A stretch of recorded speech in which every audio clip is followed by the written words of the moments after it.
Hi friends, இது உங்கள் learn with GMK. இந்த வீடியோ சீரீஸில் நம்ம டிஎன்பிஎஸ்சி பொதுத்தமிழ் தான் பார்த்துட்ருக்கோம். டிஎன்பிஎஸ்சி பொதுத்தமிழில் அழகு 7வது தான் நம்ம பார்த்துட்ருக்கோம். திருக்குறளில் 3வது பார்ட் வீடியோ இன்றைக்கி நம்ம பார்க்க போகிறோம். ஃபஸ்ட்டு 2 பார்ட்டில் நம்ம 70 பாயிண்ட்டு கிட்ட கவர் பண்ணியிருக்கிறோம். புக்ஸ் நம்ம எப்படி கவர் பண்ணியிருக்கிறோம், இந்த கண்டென்ட் எல்லாமே அப்படிங்கிறத நான் ஆல்ரெடி வீடியோவில் ஃபஸ்ட் வீடியோலேயே நான் சொல்லியிருப்பேன். ஓகேவா? ஸோ இதுக்கு முன்னாடி சீரிஸ் நீங்கள் பார்க்கல அப்படின்னா அதெல்லாம் பார்த்துட்டு அப்படியே கண்டினியூஸாக வாங்க. உங்களுக்கு ஓரளவு நல்லாவே கண்டென்ட் எல்லாமே கவர் ஆகிருக்கு அப்படிங்கிற ஒரு திருப்தி இருக்கும். நீங்கள் புக்காக வேணும் அப்படின்னாலும் நீங்கள் வாட்ஸ்அப் நம்பர் காண்டாக்ட் பண்ணி நீங்கள் வாங்கிக்கலாம். இப்போ நம்ம 71வது பாயிண்ட்லேருந்து நம்ம போகலாம். கல்வி அறிவு இல்லாதவர்களை திருவள்ளுவர் எந்த திருக்குறளில் மென்ஷன் பண்ணுறாங்கன்னா, விலங்கொடு மக்கள் அனையர் இலங்கு நூல் கற்றாரோடு ஏனையவர். ஸோ இது 410வது திருக்குறள். இதில் கல்வி அறிவு இல்லாதவர்களை பற்றி திருவள்ளுவர் சொல்லியிருக்கிறாரு. நல்ல செயல்களை எவரும் கூறாமல் தானாகவே செய்ய வேண்டும் அப்படிங்கிறத நன்றின்பால் உயிப்பது அறிவு அப்படின்னு சொல்லி வள்ளுவர் சொல்லியிருக்கிறாரு. ஸோ நன்றின்பால் உயிப்பது அறிவு அப்படின்னா நல்ல விஷயங்களை யாரும் சொல்லாமையே நாமளே செய்யணும் அப்படிங்கிறது தான் சொல்ல வராங்க. பள்ளிக்கு கோயில் அப்படின்னு சொல்லிட்டு பெயர் வச்சவர் யார் அப்படின்னா பாரதியார் அவர்கள்.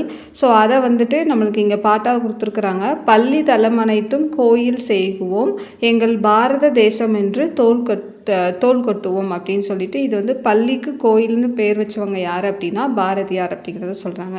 நூல்களை ஆராய்ந்து படிக்க வேண்டும் அப்படின்னு சொல்லிட்டு திருவள்ளுவர் என்ன சொல்கிறாருன்னா, கற்க கசடர கற்பவை அப்படின்னு சொல்லியிருக்கிறாரு.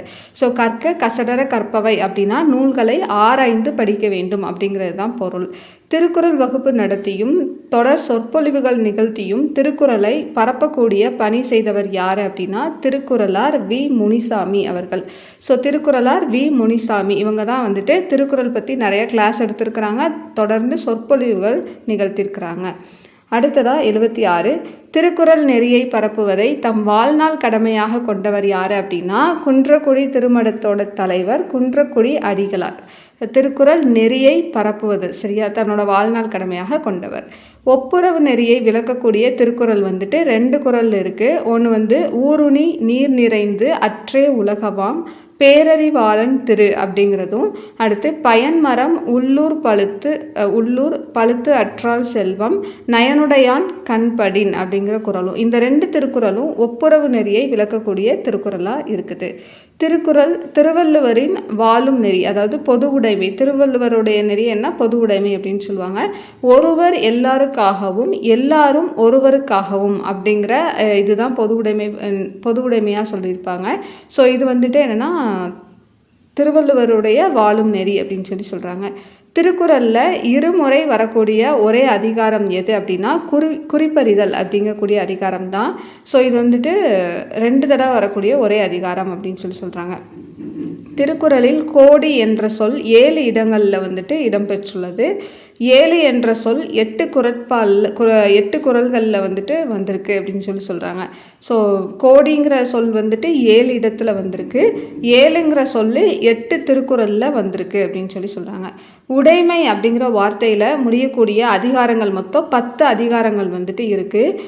உடைமை அதாவது பொருளுடைமை இந்த மாதிரி சொல்கிறோம்ல. ஸோ அது மாதிரி உடைமை அப்படிங்கிற அந்த வார்த்தையில் முடியக்கூடிய அதிகாரங்கள் மொத்தம் 10 இருக்குது. ஆளும் வேலும் பல்லுக்குருதி 4ம் 2ம் சொல்லுக்குருதி. இதில் 4 அப்படிங்கிறது நாலடியாரையும் 2 அப்படிங்கிறது திருக்குறளையும் மென்ஷன் பண்ணுது.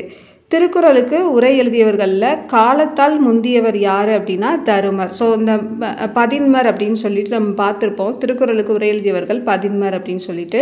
ஸோ அந்த 10 பேரில் காலத்தால் முந்தியவர் யார் அப்படின்னா தருமர், காலத்தால் பிந்தியவர் யார் அப்படின்னா பரிமேலழகர் அவர்கள். அடுத்து பழகு தமிழ் சொல்லருமை 4 இதில் 4ங்கிறது நாலடியாரையும் 2 அப்படிங்கிறது திருக்குறளையும் மென்ஷன் பண்ணுது. தமிழ்நாடு அரசு 133 அடி உயரமுள்ள திருவள்ளுவர் சிலையை கன்னியாகுமரியில் நிறுவியிருக்கிறாங்க. இந்த 133 அடி அப்படிங்கிறது 133 அதிகாரங்களை குறிக்கும் விதமாக என்னென்னா அமைச்சிருப்பாங்க. திருவள்ளுவருடைய நினைவை போற்றும் வகையில் வேலூரில் திருவள்ளுவர் பல்கலைக்கழகம் அப்படிங்கிறது அமைக்கப்பட்டிருக்கு. திருவள்ளுவர் பல்கலைக்கழகம் எங்கே இருக்குது அப்படின்னா வேலூரில் இருக்குது.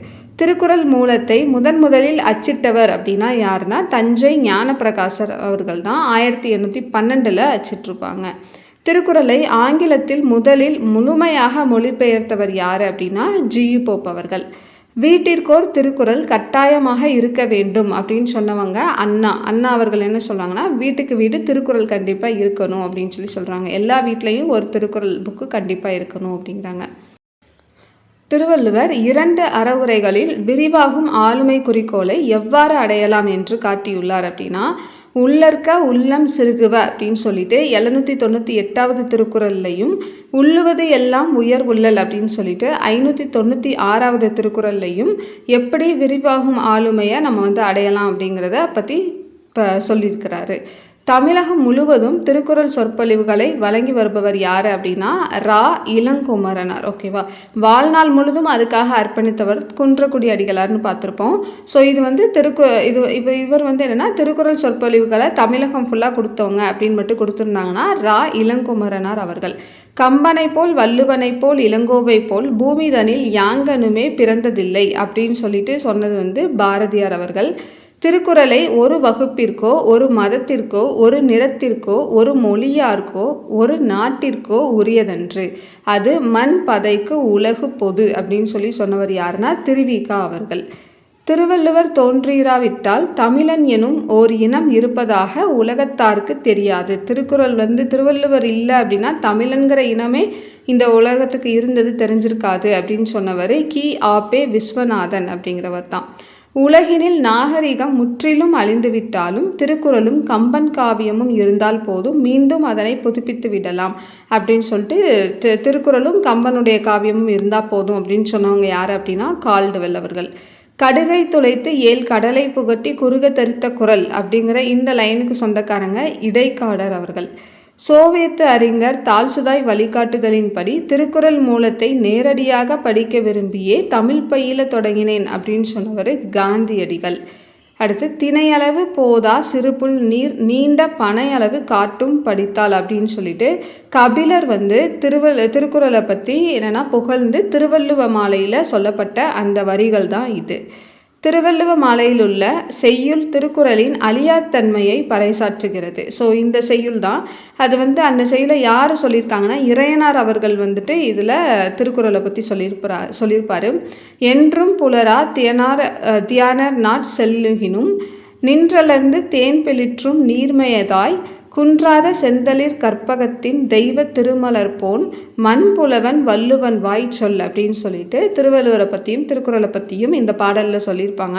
இந்த பாடலில் ஏதாவது ஒரு லைனோ இல்லை 2 லைனோ கொடுத்து இது எந்த இதிலிருந்து கேட்கப்பட்டிருக்கு அப்படின்னு கேட்கலாம். இது இறையனார் எழுதிய திருவள்ளுவ மாலையில் இருக்கக்கூடிய திருக்குறளை பற்றின லைன் தான். சரியா? அடுத்து எம்மதம் எவ்வினமும் எந்நாளும் சம்மதம் என்று ஏற்கும் தமிழ் வேதம் தான் இந்த திருக்குறள் அப்படின்னு சொல்லி சுத்தானந்த பாரதியார் அவர்கள் சொல்லியிருக்கிறாரு. வள்ளுவரும் தம் குறள் பாவடியால் வையத்தார் உள்ளுவதெல்லாம் அளந்தார் ஓர்ந்து அப்படின்னு சொல்லிட்டு பரணர் அவர்கள் சொல்லியிருக்கிறாரு. உள்ளுதோர் ருள்ளம் உருக்குமே வள்ளுவர் வாய்மொழி மாண்பு அப்படின்னு சொல்லிட்டு மாங்குடி மருதனார் அவர்கள் திருவள்ளுவரை பற்றியும் திருக்குறளை பற்றியும் சொல்லியிருக்கிறாரு. அடுத்ததா பொய்ப்பால பொய்யேயாய் போயின பொய் அல்லாத மெய்ப்பால மெய்யாய் விளங்கினவே முப்பாலின் தெய்வ திருவள்ளுவர் செய் திருக்குறளால் வையத்து வாழ்வார் மனத்து அப்படின்னு சொல்லிட்டு தேனி குடிக்கீரனார் அவங்க சொல்லியிருக்கிறாங்க. இது எல்லாமே நம்ம ஸ்கூல் புக்கில் இருக்கிறது தான். பழைய பாட புத்தகம், புது பாட புத்தகம், சிறப்பு தமிழ் இது எல்லாம் சேர்த்து தான் நம்ம கொடுத்துருக்கோம். ஓகேவா? ஸோ அதனால் எதுவுமே வெளியிலேருந்து வந்ததெல்லாம் கிடையாது. ஓகே, அடுத்ததாக கவிமணி அவர்கள் என்ன சொல்லியிருக்காங்கன்னா, புத்தகம் 100 புரட்டி களைப்புற்று சித்தம் கலங்கி திகைப்பதேன் வித்தகன் தெய்வ புலவர் திருவள்ளுவர் சொன்ன பொய்யில் மொழி இருக்கும் போது செந்தமிழ் செல்வ திருக்குறளை நெஞ்சமே சிந்தனை செய்வாய் தினம். அடுத்து நீதி திருக்குறளை நெஞ்சார தம் வாழ்வில் ஓதி தொழுது எழுக ஓர்ந்து அப்படின்னு சொல்லிட்டு கவிமணி அவர்கள் பாடியிருக்கிறாரு. அடுத்து திருக்குறளுக்கு உரை எழுதிய பதின்மர், இந்த நம்ம ஃபஸ்ட் பார்ட்லேயே பார்த்துருப்போம். தருமர், மணக்குடவர், தாமத்தர், நச்சர், பரிதி பரிமேலழகர், திருமலையார், மல்லர், பரிபெருமாள், காளிங்கர், வள்ளுவர் நூற்கு எல்லையுரை செய்தார் இவர் அப்படின்னு சொல்லியிருக்கிறாங்க. ஸோ இதில் திருக்குறளுக்கு உரை எழுதியவர்கள் யார் யார் அப்படின்னு சொல்லிட்டு கொடுத்துருப்பாங்க. இதில் பரிமேலழகர் உரை தான் வந்துட்டு சிறந்தது அப்படின்னு சொல்லிட்டு தமிழ் சான்றோர்கள் வந்துட்டு சொல்கிறாங்க. ஏட்டு சுவடியிலிருந்து திருக்குறளை முதல்ல அச்சிடப்பட்ட ஆண்டு எது அப்படின்னா 1812. இது நம்ம இதுக்கு முன்னாடி ஞானப்பிரகாசம் அவர்கள் தான் பதிப்பித்தாங்க அப்படின்னு சொல்லி படிச்சிருப்போம். ஃபஸ்ட்டு பார்ட்லேயும் இந்த மாதிரி ஒரு லைன் வந்துட்டு நம்ம பார்த்துருப்போம். ஓகே, அடுத்து 109 குறளும் 7 என்னும் எண்ணுப்பெயரும். அதாவது திருக்குறளுக்கும் 7க்கும் ஒரு ஸ்பெஷாலிட்டி இருக்குது அப்படின்னு சொல்லுவாங்க. திருக்குறளுக்கு வந்து இந்த 7ங்கிற எண்ணுக்கும் ரொம்ப அதிகமாக தொடர்பு இருக்குது. 7 சீரால் அமைந்த குறள் வெண்பாக்களை கொண்டது. ஓகேவா? ஸோ ஒரு திருக்குறள் இருக்குது அப்படின்னா அதில் 7 வார்த்தைகள் வந்துட்டு இருக்கும். 7 அப்படிங்கக்கூடிய எண்ணுப்பெயர் வந்து 8 குறட்பாக்களில் வந்துட்டு வந்திருக்கு அப்படின்னு சொல்கிறாங்க. அதிகாரங்கள் 133. இதை 1+3+3 அப்படின்னு நம்ம போட்டோன்னா நம்மளுக்கு டோட்டலாக 7ங்கிற கூட்டுத்தொகை கிடைக்கும். அதே மாதிரி மொத்த குறட்பாக்கள் 1330. இதையும் நம்ம கூட்டுத்தொகையாக 1+3+3+0 அப்படி நம்ம போடும்போது இதோட கூட்டுத்தொகையும் நமக்கு 7 அப்படின்னு சொல்லிட்டு கிடைக்கும். ஓகேவா? அவ்வளோதான். ஸோ இன்றைக்கி வீடியோவில் நம்ம ஒரு 109 அதோடு நம்ம வந்துட்டு ஃபினிஷ் பண்ணிக்கலாம். ரிமைனிங் இருக்கக்கூடிய பாயிண்ட்ஸ் எல்லாமே நம்ம அடுத்த வீடியோவில் நம்ம பார்க்கலாம். உங்களுக்கு வீடியோ பிடிச்சிருக்கு அப்படின்னா மறக்காமல் லைக் பண்ணிக்கோங்க. அண்ட் தென் வீடியோவில் ஏதாவது தவறுகள் இருக்குது, இல்லை ஏதாவது வந்து நீங்கள் இப்படி பண்ணலாம் அப்படின்னு சொல்லி நினச்சிங்கன்னா அதை மறக்காமல் கமெண்ட் செக்ஷனில் கொடுங்க. தேங்க்யூ.